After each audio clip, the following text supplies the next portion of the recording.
Namaskar. The life of Swami Vivekananda by his Eastern and Western disciples. Part 2. Visit to Mayavati. Mayawati भ्रमण episode 3।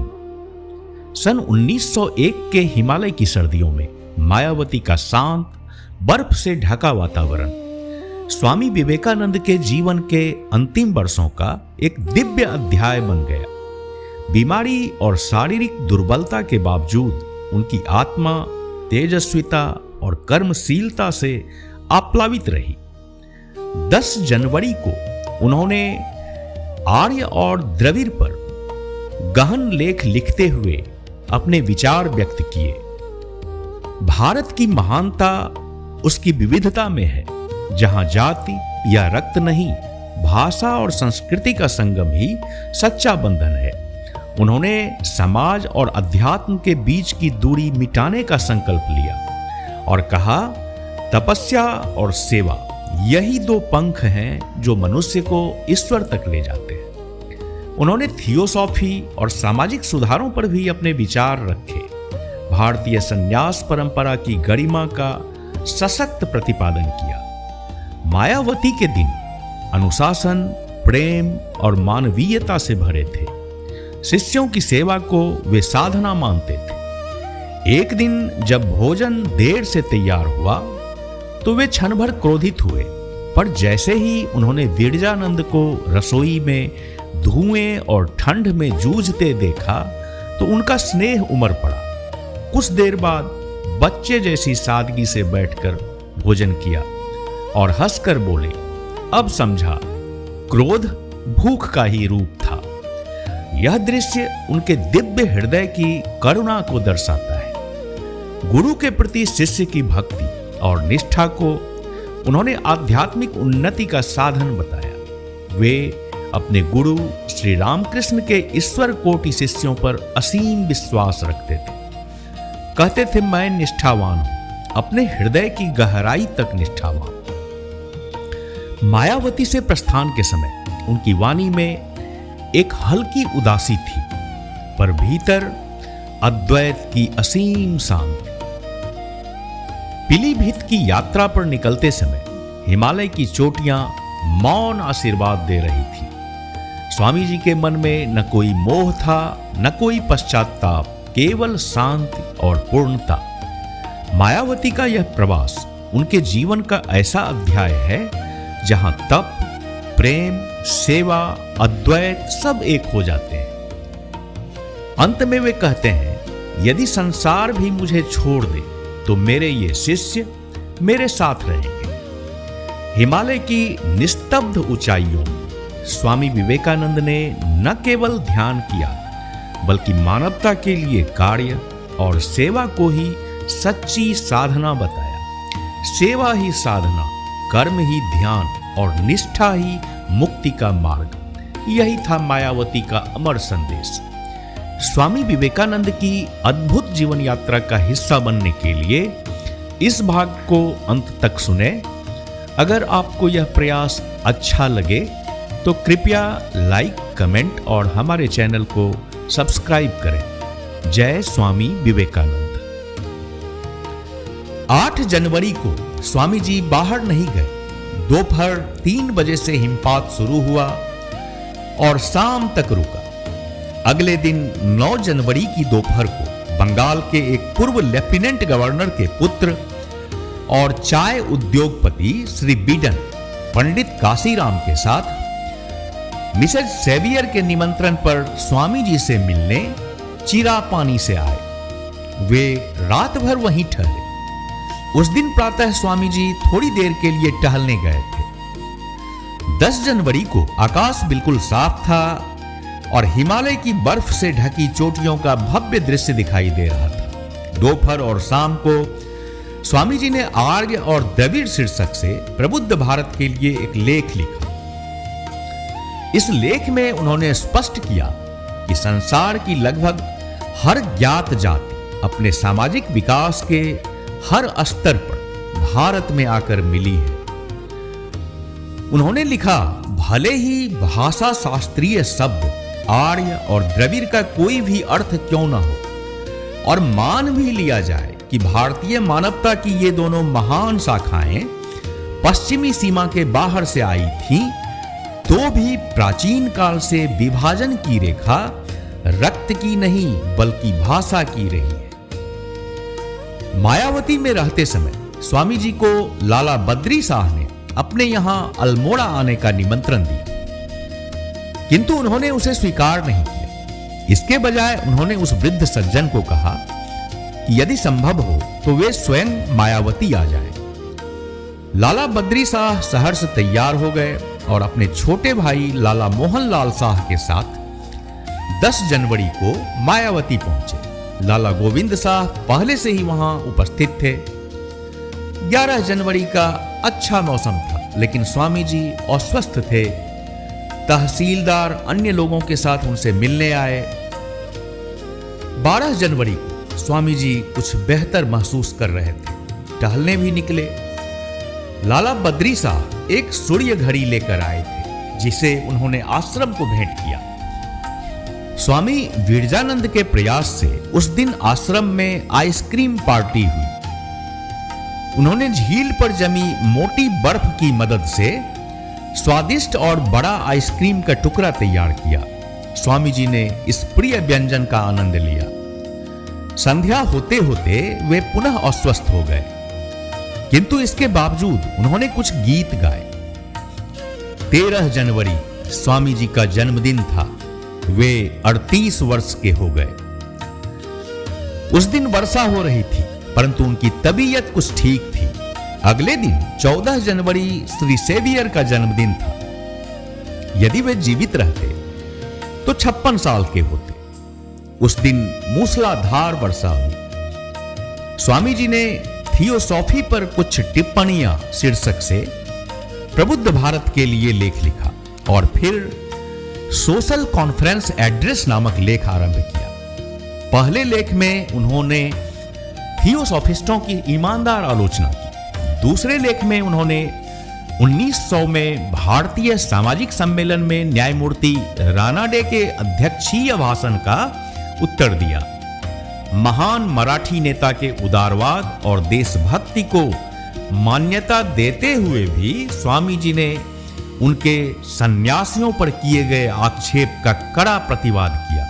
यह लेख भारतीय सन्यास परंपरा का भावपूर्ण बचाव था और भारतीय इतिहास में उसके महत्व की पुनः पुष्टि। इसके अतिरिक्त उन्होंने एक वैज्ञानिक मित्र के आग्रह पर ऋग्वेद के नासदीय सूक्त का अनुवाद भी किया। 15 जनवरी का दिन साफ था। जमीन पर थोड़ी बर्फ जमी थी। स्वामी जी झील तक गए, उसके किनारे टहलने का आनंद लिया। श्री स्टर्डी को पत्र भी लिखा। श्रीमती स्टर्डी के निधन का समाचार सुनकर अत्यंत दुख हुआ। वे बहुत अच्छी पत्नी और अच्छी माता थीं। ऐसा जीवन में विरले ही देखने को मिलता है। यह जीवन आघातों से भरा है, परंतु इनके प्रभाव समय के साथ मिट जाते हैं, यही आशा है। मायावती में रहते समय शिष्यगण स्वामी जी की गहरी श्रद्धा और प्रेम से सेवा करते थे। एक दिन भोजन बहुत देर से बना तो स्वामी जी समय की अवहेलना और लापरवाही पर अधीर हो उठे। उन्होंने सभी को दोष दिया। अंततः रसोई घर पहुंचे ताकि बिरजानंद को डांट सके, जो उस समय रसोई में धुएं से घिरे बुझती आग में पूरी मेहनत से भोजन बनाने में लगे थे। यह देखकर स्वामी जी बिना कुछ कहे लौट आए। बहुत देर बाद जब भोजन आया तो उन्होंने कहा, इसे ले जाओ, मैं इसे नहीं खाऊंगा। परंतु शिष्य अपने गुरु को भली भांति जानता था। उसने कुछ नहीं कहा, बस भोजन पास रख दिया और प्रतीक्षा करने लगा। थोड़ी ही देर बाद स्वामी जी बालक सा बैठ गए और भोजन करने लगे। जब उन्होंने व्यंजन का स्वाद लिया तो प्रसन्न हो उठे। क्षण भर में उनका सारा क्रोध जाता रहा। उन्होंने पकवानों की भरपूर प्रशंसा की और तृप्त होकर भोजन किया। भोजन के बीच उन्होंने स्नेहपूर्ण ढंग से कहा, अब समझा कि मुझे इतना क्रोध क्यों आया था। मुझे भयानक भूख लगी थी। पश्चिमी लोगों के लिए गुरु सेवा के संबंध में हिंदू दृष्टिकोण को समझना कितना कठिन है, यह जानकर स्वामी जी ने मायावती में उपस्थित अपने अमेरिकी शिष्य ब्रह्मचारी अमृतानंद से कहा, देखते हो ये मेरी कैसी सेवा करते हैं। किसी पाश्चात्य को यह भक्ति दासवत प्रतीत हो सकती है, और यह देखकर कि मैं इस सेवा को बिना किसी आपत्ति के स्वीकार कर लेता हूं, तुम चकित हो सकते हो। लेकिन यदि तुम भारतीय दृष्टि को समझ लो तो सब कुछ स्पष्ट हो जाएगा। यह शिष्य की गुरु के प्रति स्वाभाविक भक्ति है। गुरु की सेवा करना उन साधनों में से एक है जिनके द्वारा शिष्य आध्यात्मिक उन्नति करता है। 16 जनवरी की सुबह आकाश बादलों से घिरा था, मौसम खूब ठंडा था। संध्या को स्वामी जी मदर सेवियर के साथ टहलने गए। सेवियर ने तहसीलदार को एक संदेश लिखा और भेजा, जिसके उत्तर में संध्या को तहसीलदार ने स्वामी जी के लिए घोड़ा भेजा। अधिकांश समय घर में ही रहने के कारण स्वामी जी समतल प्रदेश में उतरने के लिए व्याकुल हो उठे थे, किंतु बर्फ के बीच लंबी यात्रा करने के लिए कुली मिलना कठिन था, चाहे ऊंची मजदूरी ही क्यों न दी जाए। इससे उनकी अधीरता और बढ़ गई। 17 जनवरी स्वामी जी का मायावती में अंतिम पूर्ण दिन था। दिन भर आकाश मेघाच्छन्न रहा। शाम तक भी कुलियों की व्यवस्था नहीं हो पाई। जब स्वामी विरजानंद ने देखा कि स्वामी जी इस कारण चिंतित हैं, तो उन्होंने कहा, चिंता मत कीजिए स्वामी जी, ऐसी स्थिति में हम स्वयं ही आपको किसी तरह नीचे ले चलेंगे। इस पर स्वामी जी ठहाका मारकर हंस पड़े और हंसमुख भाव से बोले, अच्छा तो यह योजना है कि मुझे खाई में फेंक दो। अंततः यह निश्चय किया गया कि तानकपुर के रास्ते पीलीभीत जाया जाए। 18 जनवरी की सुबह स्वामी स्वरूपानंद चिरापानी गए ताकि श्री बीडन के चाय बागान से कुली लेकर मायावती भेज सके। कुलियों को 11:30 बजे तक मायावती भेज दिया गया, लेकिन तब तक कुछ दिन पहले मायावती से भेजा गया व्यक्ति, जो नजदीक के गांव में कुली जुटाने गया था, आवश्यक संख्या के कुलियों के साथ लौट आया। अतः स्वरूपानंद द्वारा जुटाए गए कुलियों को पर्याप्त पारिश्रमिक देकर मुक्त करना पड़ा। स्वामी जी दोपहर तक मायावती से प्रस्थान किए और रास्ते में स्वरूपानंद से मिले। स्वरूपानंद ने उन्हें और उनके समूह को चंपावत तक साथ दिया, जहां वे रात भर डाक बंगले में ठहरे। शाम को तहसीलदार भी मिलने आए। मायावती से पीलीभीत तक का पूरा रास्ता स्वामी जी के लिए आनंदमय और उत्साहपूर्ण रहा। पहली रात चंपावत के डाक बंगले में उन्होंने बड़ी श्रद्धा और उत्साह के साथ श्री रामकृष्ण के बारे में बातें की, विशेष रूप से उनकी अंतर्दृष्टि और मनुष्यों के प्रति उनके निर्णय के बारे में। उन्होंने कहा कि जो कुछ भी गुरुजी ने भविष्यवाणी की थी, सब साकार हुआ। इसलिए स्वामी जी अपने भाई शिष्यों के साथ संबंधों में हमेशा उस दृष्टि से प्रभावित रहते थे जो श्री रामकृष्ण ने उनके बारे में व्यक्त किया था। कुछ शिष्यों को श्री रामकृष्ण ने ईश्वर कोटि कहा था, यानी दिव्य श्रेणी की आत्मा। स्वामी जी ने कहा कि उन्होंने अपनी अंतर्दृष्टि और बार बार के परीक्षण के द्वारा इन विशेष आत्माओं की श्रेष्ठता का अनुभव किया। भले ही वे उनके व्यवहार या दृष्टिकोण को हमेशा सहमत ना होते हों और कभी कभी कठोर शब्द भी बोल दें, फिर भी उनके हृदय में इन विशेष शिष्यों का स्थान दूसरों की तुलना में उच्चतम रहा, क्योंकि उन्होंने श्री रामकृष्ण के निर्णय को सर्वज्ञ और अचूक माना था। स्वामी जी बार बार कहते, और सबसे ऊपर मैं निष्ठावान हूं, मैं अपने हृदय की गहराई तक निष्ठावान हूं। मैं उन पर भरोसा कर सकता हूं जैसे किसी और पर नहीं। मुझे पता है कि यदि पूरा संसार भी मुझे छोड़ दे तो ये मेरे साथ बने रहेंगे और किसी भी असंभव परिस्थिति में मेरे विचार और मेरी योजनाओं को पूरा करने के लिए हमेशा वफादार रहेंगे। कुछ अतिरिक्त व्याख्या उपयुक्त रहेगी। श्री रामकृष्ण ने अपने 6 शिष्यों को ईश्वर कोटि के रूप में चिन्हित किया था। नरेंद्र, राखाल, बाबूराम, योगिन, निरंजन और पूर्ण। उनके अनुसार ईश्वर कोटि वे हैं जो किसी अवतार के जन्म लेने पर जन्म लेते हैं। ये एक राजा के उच्च अधिकारियों के समान होते हैं। वे अवतार के सबसे निकटतम भक्तों के अंतर्गत वर्तुल में शामिल होते हैं। उनका मिशन अवतार के कार्यों को पूर्ण करना और उनके उपदेशों को सुरक्षित रखना होता है। अतः यद्यपि वे साक्षात अनुभूति के साथ जन्म लेते हैं, उनकी कोई मुक्ति प्राप्ति नहीं होती। उनकी आध्यात्मिक साधनाएं अनजाने में केवल मानवता को मार्गदर्शन देने के लिए होती हैं। इस ईश्वर कोटियों के समूह के शीर्ष पर स्वामी जी को रखा गया। अगली सुबह स्वामी जी का दल देवड़ी के लिए प्रस्थान किया, जो 15 मील दूर था, जबकि स्वामी स्वरूपानंद मायावती लौट गए। स्वामी जी ने स्वामी बिरजानंद को दल का नेता बनाया, क्योंकि वे शांत और धैर्यपूर्ण थे। वे लगभग दोपहर 1 बजे देवड़ी पहुंचे और डाक बंगले में रुककर भोजन बनाने लगे। स्वामी जी के साथ बिरजानंद के अलावा स्वामी शिवानंद, स्वामी सदानंद और लाला गोविंद शाह भी थे। एक बार बिरजानंद, जो भोजन बनाने में लगे थे, कठिनाई में पड़ गए, क्योंकि बर्तन में बहुत अधिक चावल था। आधा पकने से पहले ही चावल उबलने का खतरा था। उनकी कठिनाई में और इजाफा हुआ, क्योंकि स्वामी जी किसी न किसी को भेजकर पूछते रहते थे, भोजन तैयार हो गया? समय बीत रहा था और वे स्वयं बहुत भूखे थे। बिरजानंद चावल में से कुछ निकालकर पानी डालने का विचार कर रहे थे। तभी स्वामी जी स्वयं वहां आए। अपने शिष्य की कठिनाई देखकर उन्होंने कहा, तुम ऐसा कुछ मत करो, मेरी सलाह लो। चावल पर थोड़ा घी डालो और ढक्कन उल्टा रख दो।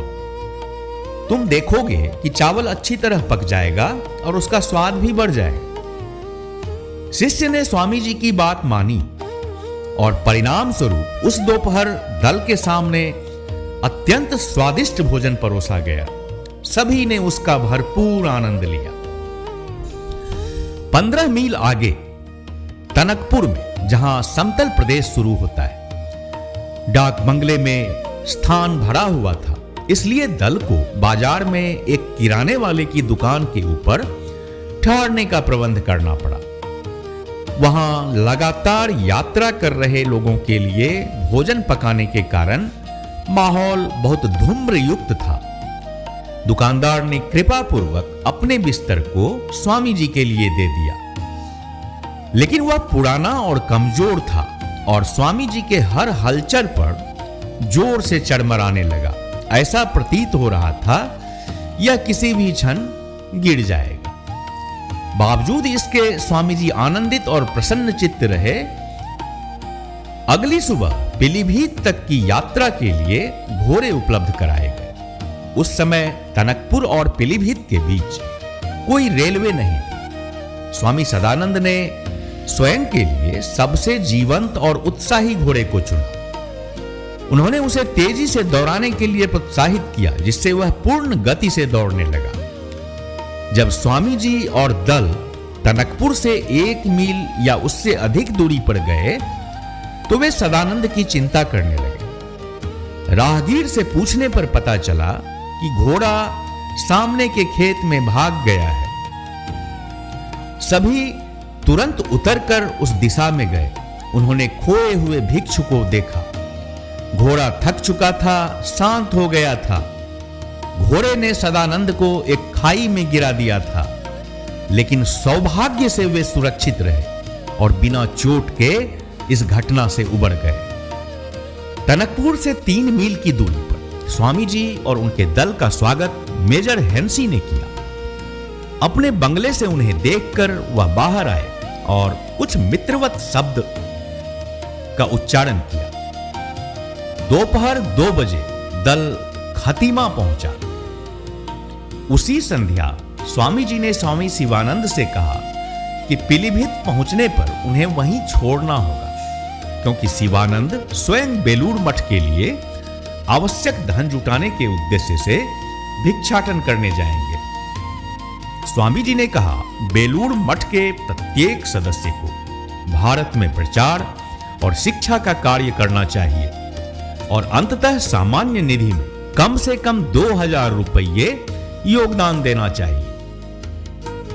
स्वामी शिवानंद ने इस आदेश के प्रति श्रद्धापूर्वक नमन किया। पीलीभीत की यात्रा के चौथे और अंतिम दिन स्वामी जी ने कुछ समय घोड़े की सवारी करने के बाद देखा कि स्वामी विरजानंद सवारी करते समय थोड़े नर्वस हैं। तब उन्होंने कहा, मैं तुम्हें सवारी करना सिखाता हूं। विरजानंद को सिखाने के बाद स्वामी जी ने अपने घोड़े को दौड़ाने के लिए लाठी मारी और विरजानंद से भी ऐसा करने को कहा, लेकिन विरजानंद का घोड़ा बाकी घोड़ों को दौड़ते देख किसी प्रोत्साहन का इंतजार ना करते हुए दौड़ने लगा। विरजानंद के लिए यह पकड़ बनाए रखने या गिरने का प्रश्न था। इसके बावजूद उनके डर का बहुत हद तक समाधान हो गया और वे सब में शामिल होकर इस आनंद और हंसी मजाक में भाग लेने लगे। दल पीलीभीत 4 बजे दोपहर पहुंचा। रास्ते में उन्होंने कुछ भी नहीं खाया ताकि विलंब के कारण ट्रेन छूट ना जाए। स्वामी सदानंद और लाला गोविंद शाह पहले ही आगे बढ़ गए थे। गोविंद शाह पंडित भाव निदत्त जोशी उप कलेक्टर को स्वामी जी के आगमन की सूचना देने गए थे। श्री जोशी अपने मित्रों के साथ रेलवे स्टेशन पर स्वामी जी का स्वागत करने आए। बातचीत के दौरान मांसाहार का विषय छू लिया गया। जोशी जी ने सम्मान पूर्वक विरोध किया, लेकिन स्वामी जी ने वेदों और ऋषियों के उदाहरण प्रस्तुत करते हुए कहा कि वैदिक ऋषि भी गोमांस खाते थे और दूसरों को भी खाने की सलाह देते थे। जोशी जी ने आदर पूर्वक और शांति पूर्वक सुना। स्टेशन का स्टाफ भी हर शब्द में गहरी रुचि दिखा रहा था। शाम हो चुकी थी। सदानंद लौटे नहीं थे। ट्रेन के प्रस्थान के लगभग आधे घंटे पहले वे बड़े टोकरे के साथ पहुंचे, जिसमें पूरी, तली हुई चीजें, करी और मिठाई थी। देरी का कारण यह था कि सदानंद चाहते थे कि भोजन उनकी उपस्थिति में तैयार हो। स्वामी जी, जो जोशी जी के साथ वार्ता में मग्न थे, भोजन के बारे में पूर्ण रूप से भूल चुके थे। इसके बाद स्वामी जी ने अपने आगंतुकों की अनुमति से अपने दल से कहा कि वे उसी चटाई पर बैठकर उसी टोकरे से भोजन करें जिस समय वे स्वयं खा रहे थे। प्रस्थान से पहले जोशी जी ने स्वामी शिवानंद और विरजानंद को पीलीभीत में अपने घर में थोड़े समय के लिए ठहरने के लिए आमंत्रित किया। एक अप्रिय घटना उस समय घटी जब स्वामी जी और स्वामी सदानंद अपनी ट्रेन के सेकंड क्लास डिब्बे में गए। उस डिब्बे में एक अंग्रेज कर्नल बैठा था, जिसे यह बर्दाश्त नहीं था कि देशवासी उसके साथ यात्रा करें। स्वामी जी को देखकर, जिनके सम्मान में कई लोग डिब्बे के चारों ओर इकट्ठा हो गए थे, उसने स्वामी जी से कुछ कहने की हिम्मत नहीं की, लेकिन स्टेशन मास्टर के पास दौड़कर देशवासियों को बाहर निकालने की मांग की। स्टेशन मास्टर आए और आदर पूर्वक स्वामी जी से अनुरोध किया कि वे इस डिब्बे को छोड़कर किसी अन्य डिब्बे में चले जाएं। जैसे ही वे यह कह रहे थे, स्वामी जी ने गरजते हुए कहा, तुम मेरे सामने ऐसा कैसे कह सकते हो? क्या तुम्हें शर्म नहीं आती? स्टेशन मास्टर झट से पीछे हट गया। कर्नल यह सोचकर कि आदेश पूरा कर दिया गया है, फिर डिब्बे में लौट आया और देखा कि स्वामी जी और उनके शिष्य अभी भी वही हैं। तब कर्नल प्लेटफॉर्म के एक छोर से दूसरे छोर तक दौड़ते हुए चिल्लाए, स्टेशन मास्टर, स्टेशन मास्टर। लेकिन स्टेशन मास्टर खुद को संकट में पाया देख कहीं और चले गए। कर्नल क्रोधित हो गया, पर ट्रेन के चलने वाली होने के कारण उसने अपने सामान के साथ किसी अन्य डिब्बे में जाने का निश्चय किया। स्वामी जी और उनके शिष्य इस घटना पर हंस पड़े। कलकत्ता जाते समय स्वामी जी को उनके प्रिय शिष्य खैतरी के राजा के अचानक निधन की खबर मिली। 18 जनवरी 1901 की सुबह राजा सिकंदराह आगरा के पास सम्राट अकबर के मकबरे में स्थित 86 फीट ऊंचे टावर से गिर पड़े और तुरंत ही उनकी मृत्यु हो गई। इस घटना की खबरें अंग्रेजी और हिंदी दोनों अखबारों में प्रकाशित हुई। 26 जनवरी को स्वामी जी ने श्रीमती बुल को लिखा, रास्ते में मुझे खैतरी के राजा के अचानक निधन की खबर मिली। ऐसा प्रतीत होता है कि वे आगरा में किसी पुरानी स्थापत्य स्मारक की मरम्मत अपने खर्च पर कर रहे थे और निरीक्षण के लिए किसी टावर पर गए थे। टावर का एक हिस्सा गिर गया और वे तुरंत मारे गए। यह विवरण उससे अलग है जो राजा की हिंदी जीवनी आदर्श नरेश में दी गई है। वहां लिखा है कि अचानक आए हवा के झोंके से राजा का संतुलन बिगड़ गया और वे गिर पड़े। जो कुछ भी हुआ हो, यह स्वामी जी के लिए एक सदमा था। कई महीने बाद 18 मई को उन्होंने मेरी हेल को लिखा, कुछ महीने पहले खैतरी का राजा गिरकर मृत्यु को प्राप्त हो गया। आप देख सकते हैं फिलहाल मेरी स्थिति बहुत दुखद है। इस प्रकार भारी हृदय के साथ स्वामी जी कलकत्ता पहुंचे। फिर भी अद्वैत आश्रम, उसके वातावरण और वहां अपने प्रवास के विषय में बोलते हुए वे केवल प्रशंसा और सराहना करते रहे। हिमालय के जंगलों की शांति, मिसेज सेवियर का स्नेहपूर्ण ध्यान, वहां उनके शिष्यों की अनवरत और निष्ठापूर्ण सेवा, इन सभी कारणों ने मायावती की उनकी यात्रा को अत्यंत सुखद बना दिया। वास्तव में उन्हें खेद था कि उन्हें इतनी जल्दी पहाड़ छोड़ने पड़े। जय स्वामी विवेकानंद।